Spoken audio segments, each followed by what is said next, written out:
As Robert F. Kennedy Jr. is about to mark a milestone in his tenure as Secretary of Health and Human Services, many health advocates and some leaders in Congress have growing concerns about the impact of Kennedy's stance on vaccines and how his decisions to reduce staff at the agency impact public health. News 7's Raya Wooten has more. Is to lay out.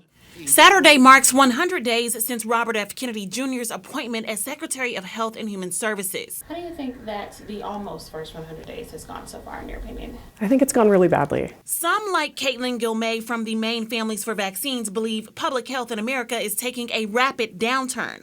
Since taking office, RFK Jr. has repeatedly shared his concerns about the side effects of vaccines, The autism rates. promoting a medically debunked concept that vaccines are linked to autism and other disorders, even amid the current measles outbreak. Are you recommending the measles vaccine or I not? am not going to just tell people everything is safe and effective if I know that there's issues. RFK Jr. refuses to clearly state where he stands. As of May 15, 2025, the CDC reports that a total of 1,024 confirmed measles cases were reported by 31 states.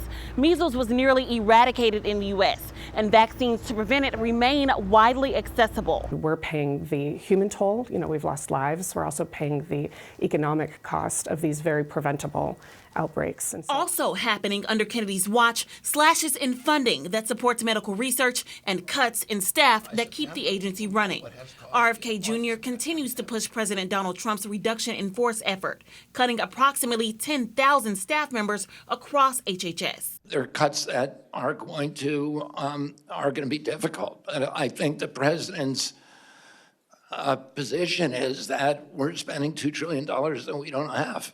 Those cuts not only impact the CDC, the FDA, and other federal agencies that oversee public health, but they also shrink resources needed for projects like one championed by Senator Susan Collins, which takes a public health approach to improving care for those with Alzheimer's disease. How can you ensure that the CDC continues to implement the BOLD Act and the Alzheimer's programs under it when all of the staff responsible for that administration have either been placed on administrative leave or let go?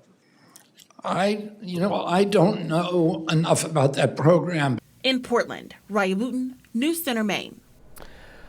Local health institutions and organizations we contacted chose not to comment for this story today, pointing out that information is changing too quickly at the federal level to make a public position right now.